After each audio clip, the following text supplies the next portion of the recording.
따라하시죠. 생명길로 갑시다.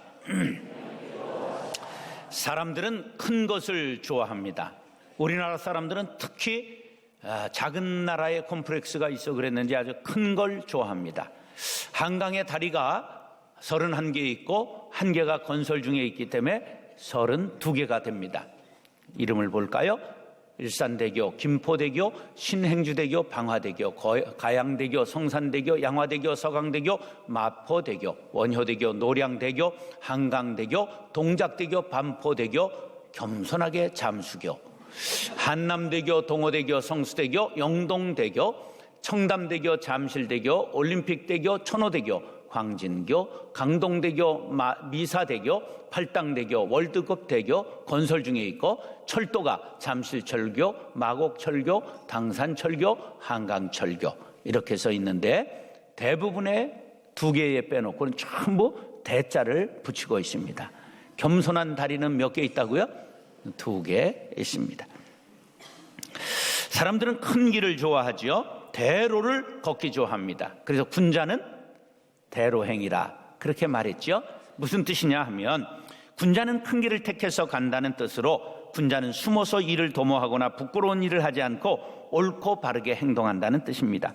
군자는 작은 이익을 위해 약삭빠른 짓을 하지 않는다. 군자는 사소한 이익에 이끌리지 아니하고 부정한 짓, 무모한 짓을 하지 않는다는 뜻입니다. 우리는 유교 문화권에 자랐기 때문에 큰 길을 가는 것을 당연하게 생각하고 군자가 되지 못했어도 군자는 대로행이라고 생각하며 살아왔습니다. 그런데 우리 예수님은 좁은 길을 우리에게 권장하고 있습니다. 마태복음 7장 시작.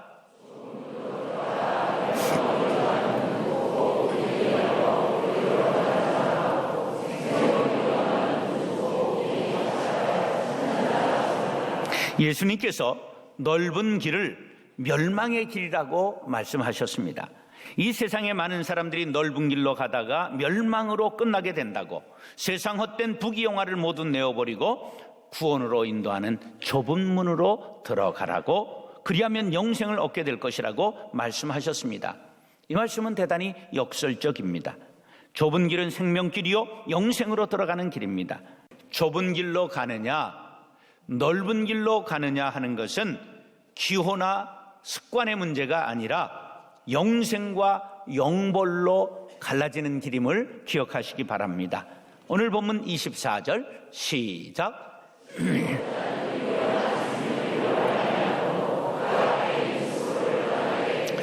위로 향한 생명길은 2가지 해석이 가능한데, 첫 번째는 영원한 생명을 얻는 내세적 천국을 가리킨다. 두 번째는 도덕적 윤리적으로 성결한 삶을 가르친다.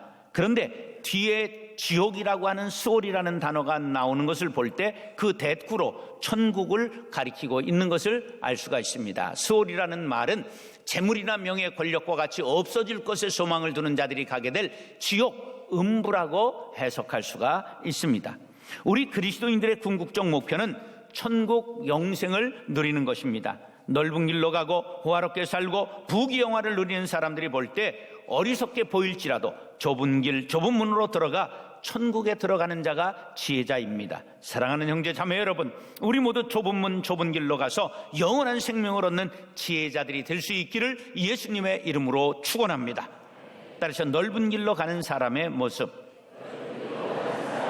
넓은 길, 즉 멸망길로 가는 사람의 특징이 뭘까요? 먼저 교만하다고 25절에 말씀합니다. 시작. 교자는요, 이게 말맞자 변에 높을 교자가 되어 있습니다. 그러니까 사람을 높은 곳, 말을 타고 내려다보는 것을 교만의 교자라고 그러고, 만자는 게으를 만자입니다. 자신의 지위 높음을 자랑하며 뽐내고 건방지게 행동하는 것을 교만이라고 말합니다. 사람이 교만하면 남을 정죄합니다. 바리새인들이 그랬죠. 철저한 신앙생활을 한 사람들입니다. 얼마나 철저하게 했느냐, 11조를 하는데 텃밭에 기르는 쑥갓, 상추도 11조를 했을 정도로 철저했습니다. 일주일에 이틀을 금식했습니다. 그러니 지금 우리의 신앙으로는 도저히 따라갈 수가 없습니다. 그런데 예수님이 그들을 회칠한 무덤이라고 책망하셨습니다. 하얀 회를 칠하면 무덤이 깨끗하지 않습니까? 그런데 속에는 여지껏 뭐가 들어가 있어요? 송장이 들어가 있지요. 바로 겉과 속이 다르다 그런 거예요. 교만해져서 남을 정죄하는 태도가 바리새인들의 태도였던 것처럼 교만한 사람은 남을 정죄한다는 것입니다. 넓은 길로 가는 사람은 교만하지요. 남의 말을 듣지 않습니다. 자기가 제일 낫고 판단이 자기 것이 옳은데 누구 말을 듣겠습니까? 부모, 스승, 선배의 말도 듣지 않습니다. 결국 하나님은 그의 집을 허물어 버리겠다고 말씀하고 있습니다. 잠언 16장 18절 시작. 교만을 버리고 겸손한 마음 갖게 되시기를 축복합니다. 그 다음 넓은 길로 가는 사람은 악한 꾀를 낸다고 26절 시작. 악한 꾀라는 원어는 히브리어로 마흐세보트라고 하는데요, 이 히브리 말은 하는 거를 가래침이 나올 정도로 해야 됩니다. 한번 해보세요. 막 이래야 이게 발음을 잘하는 거랍니다. 마흐세보트라, 이게 바로 악한 꾀입니다. 남을 해치려고 의도적으로 치밀하게 계획을 세우는 것, 불의한 방법으로 자신의 목적을 이루려는 의도가 담긴 계획을 뜻합니다. 하나님은 일의 결과뿐 아니라 동기, 과정, 방법을 모두 감찰하십니다. 하나님은 악한 자의 꾀를 미워하시고 그 길을 패망케 하십니다. 우리 그리스도인들은 악하게 잘 되는 사람, 속성과로 빨리 잘 되는 사람을 부러워하면 안 된다고 시편 37편에 여러 차례 경고하고 있습니다. 시작.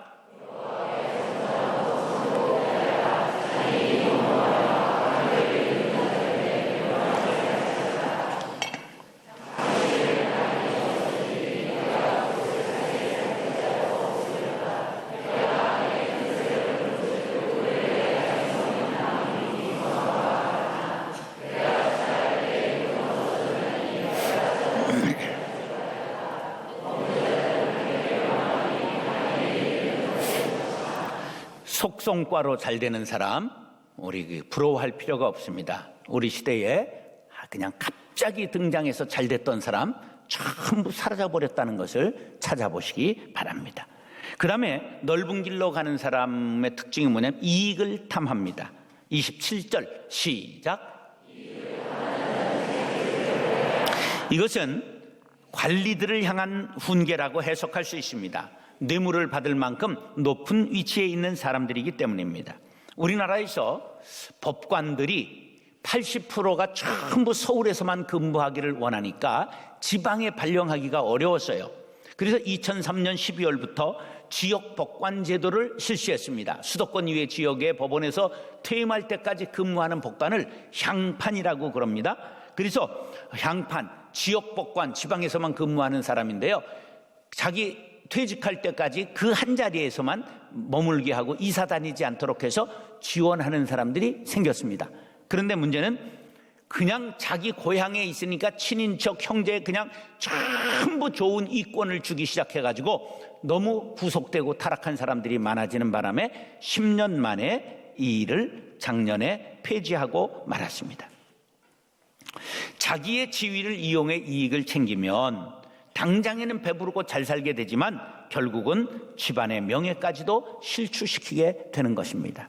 그런 의미에서 올해 9월부터 생긴 김영란법은 몹시 좀 불편한 것도 있지만 잘 지키면 이 나라가 깨끗한 나라가 될 줄로 믿습니다. 지금 어느 정도 김영란법 지키는 게 어려운지 여러분 잘 아세요? 네. 유치원, 우리 한나라의 유치원이 이번에 가을 소풍 갈 때 선생님들이 전부 자기가 김밥 싸가지고 갔습니다. 아이들이 김밥 싸와서 주는 것도 이게 뇌물에 걸릴지 안 걸릴지 확실히 몰라가지고. 그리고 앞으로 스승의 날 올 때 꽃을 드려야 될지 말아야 될지를 잘 해야 됩니다. 생화를 드리면 이게 법에 걸립니다. 종이로 만든 꽃을 드리면 괜찮답니다. 굉장히 지금 까다로운 게 됐는데, 그러나 결국을 이것을 잘 지키게 되면 깨끗한 세상이 오리라고 생각합니다. 하나님은 이익을 탐하는 악인을 멀리하시고 아주 내동댕이 치어 심판하신다고 말씀하신 것을 기억하시기 바랍니다. 잠언 4장 14절 시작. 할렐루야. 사랑하는 형제 자매 여러분, 빠르다고 편하다고 넓은 길, 악인의 길로 가지 마시기 바랍니다. 그 길은 멸망의 길이기 때문입니다. 어렵고 험할지라도 좁은 길, 생명의 길을 가는 저와 여러분들이 될 수 있기를 예수님의 이름으로 축원합니다. 따라서 좁은 길로 가는 사람의 모습, 넓은 길로 가는 사람과 좁은 길로 가는 사람을 오늘 본문은 대비해서 말씀하고 있는데, 좁은 길로 가는 사람의 특징을 자세히 보니까 약자를 보호한다는 것을 알 수가 있습니다. 구약 성경에서 이스라엘 백성들이 보호해야 될 하나님께서 우리들에게 보내주신 3대 약자가 있는데, 첫째 고아, 과부, 나그네입니다. 오늘 본문에 약자의 대표인 과부에 대해서 이렇게 말씀합니다. 25절 하반절 시작. 자, 과부를 무시하고 땅의 경계를 정해 있는 말뚝을 뽑아서 함부로 자기네 집으로 넓히는 사람이 생기는 거예요. 그러니까 하나님이 그것을 지켜주신다. 함부로 건드리지 말아라. 약자를 보호하라. 이렇게 말씀하고 있는 것입니다. 옛날 시골에서 살아봤던 분들은 그 논 같은 거 삽질하면서 논두렁을 자꾸만 먹어가는 사람이 있는 거 아십니까? 예. 한 삽씩 더 떠가지고 자기 땅으로 자꾸만 길도 만들어가는 사람들이 얼마든지 있는 걸 저도 시골에서 목회하면서 봤습니다. 우리는 약한 사람을 돕는 것은 하나님을 대행하는 것입니다. 왜? 하나님이 그들을 지켜주시는 분이시기 때문에 우리가 약자들을 도울 때 하나님이 우리 편에 서신다는 사실을 기억하시기 바랍니다. 사도 바울은 특별히 우리들에게 이런 말씀을 권고했지요. 디모데전서 5장 시작.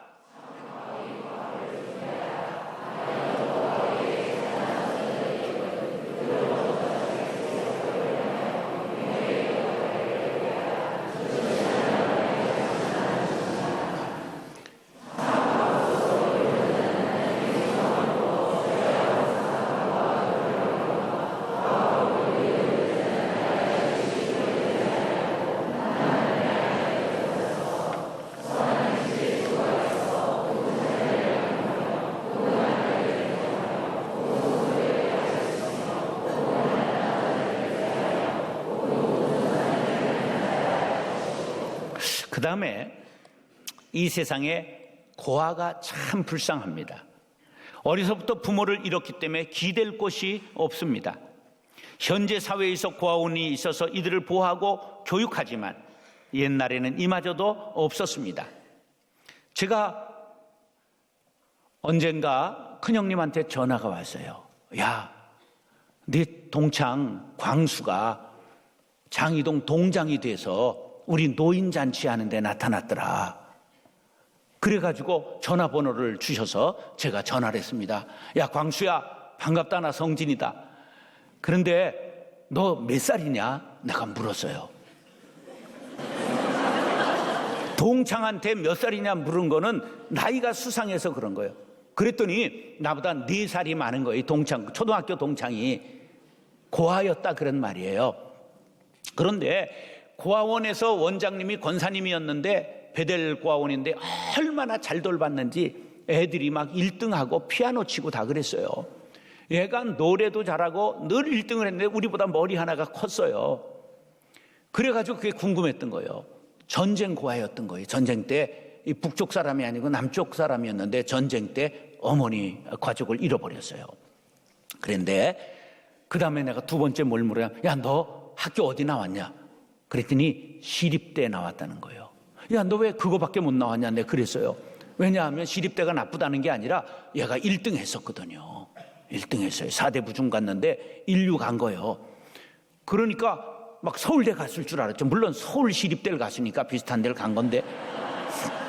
그랬더니 광수가 그러는 거예요. 우리가 고아원에서 19살에 나와야 돼. 그러는 거예요. 그래서 내가 고아에 대해서 조사를 해봤어요. 우리나라 법에 18살까지 만으로 고아원에 있을 수 있고요. 19이 되면 고아원에서 나옵니다. 나라에서 얼마 주는 줄 아세요? 300만 원. 300만 원. 애들 고등학교 졸업하면 300만 원 주고 나가서 살라고 그러세요. 이 사회에서 비빌언덕이 전혀 없다는 걸 말하는 거예요. 내가 그때 생각했어. 교회가 집 한 채 지어가지고 이 지역의 고아원에서 나오는 아이들을 얘네들이 자리 잡을 때까지 살 수 있는 방이라도 해주면 얼마나 좋을까. 아멘 하는 사람 하나도 없잖아. 헌금하라고 그럴까 봐.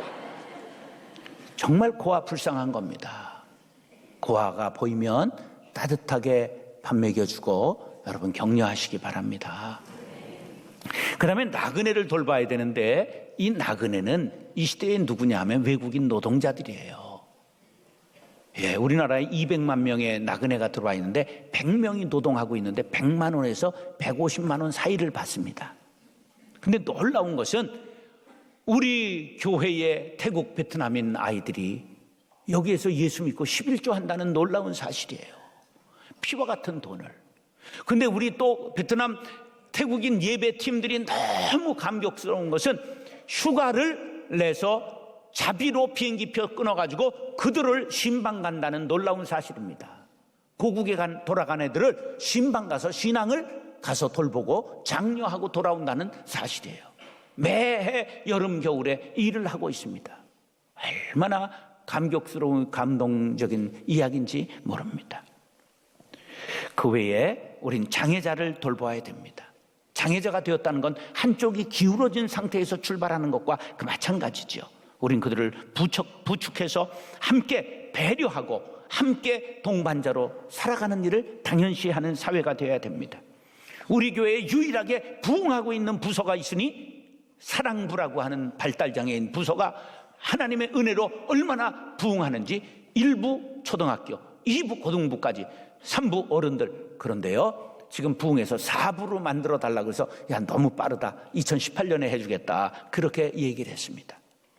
예, 우리들이 그들과 함께 살아갈 수 있는 아름다운 세상을 만들어갈 수 있게 되기를 간절히 바랍니다. 좁은 길로 가는 사람은 선한 말을 한대요. 26절 시작.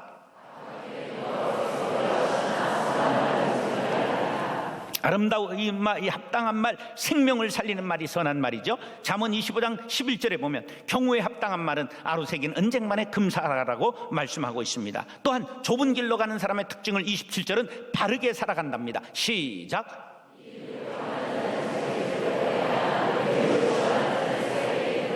좁은 길로 가는 사람은 융통성이 없어 보이죠.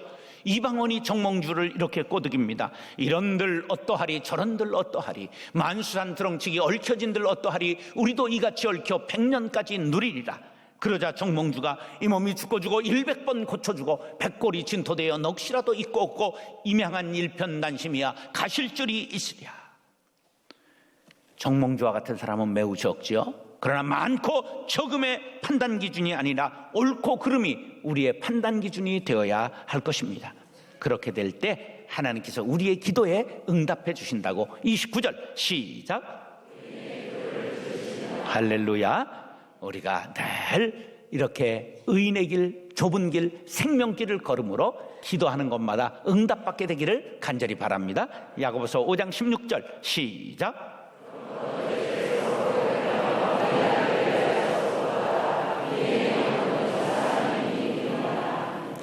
사랑하는 형제 자매 여러분, 사회적 약자를 돌보고 선한 말하고 불의와 짝하지 않고 바르게 사는 의인들이 될 수 있기를, 생명길을 걸어갈 수 있게 되기를 예수님의 이름으로 축원합니다. 따라서 태도가 생명길로 인도합니다. 누가 천국길 가느냐, 누가 생명길 가느냐, 태도를 보면 아는데 그 태도가 어떤 태도인가? 말을 신중하게 한다고 28 상반절에 이렇게 말합니다. 시작. 말을 어떻게 한다고요?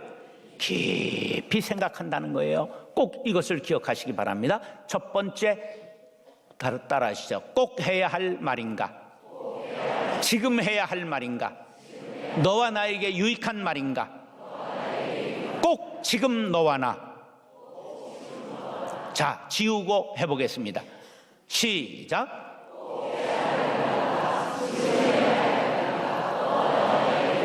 어떻게 이렇게 머리가 좋으세요?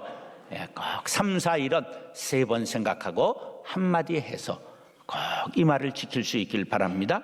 그런데 아기는 말이 급하다고 28절 하반절 시작. 이것은 막 참지 못하고 즉흥적이고 화살과 같이 튀어나온다는 것이지요. 세상에 주워 담지 못할 3가지가 있는데 말과 물과 오리털입니다. 마을에 수다장이 아주머니가 랍비를 찾아왔습니다. 마을 사람들이 만나주지 않고 날 피하고 왕따시킵니다. 그러니까 랍비가 그러면 이걸 가지고 마을 한 바퀴 돌면서 뿌리고 오세요. 그리고서는 베개에 있는 오리털을 바구니에 확 쏟아붓더니 아줌마에게 줬어요. 그 아줌마가 열심히 오리털을 뿌리고 돌아오니까 수고하셨습니다. 그러면 이 빈 바구니에다 오리털을 다시 담아오세요. 그랬는데 1시간 지나 땀을 삘삘 왔는데 한 주먹밖에 못 줍고 돌아왔습니다. 그것 보세요. 말도 이와 같아서 한번 쏟아지면 담을 수 없답니다. 그래서 수다장이 아주머니를 고쳤다는 바로 이스라엘에 내려오는 고전의 이야기입니다. 입에서 나온 말 주워 담기 힘들죠? 잠언 29장 20절 시작.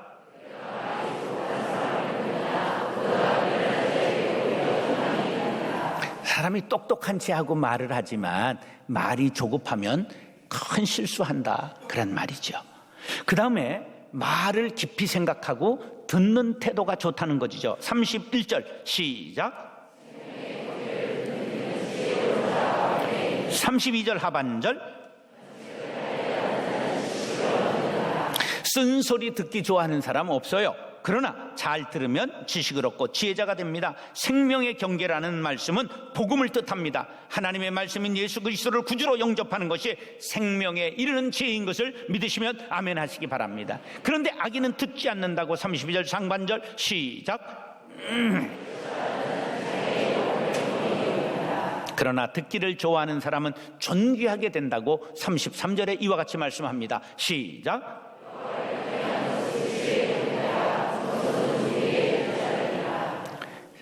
겸손한 사람은 듣는 태도가 좋습니다. 스치는 바람결에도 하나님의 소리를 듣고 봄에 피어오르는 아지랑이 속에서도 하나님의 섭리를 깨닫고 떨어지는 낙엽 소리에도 진리를 깨닫고 어린아이에게도 배울 것이 있다고 겸손하게 들으면 지혜의 길에서 멀지 않고 천국에 가까이 가고 있는 중이라는 사실을 기억하시기 바랍니다. 야고보서 1장 19절 말씀입니다. 시작.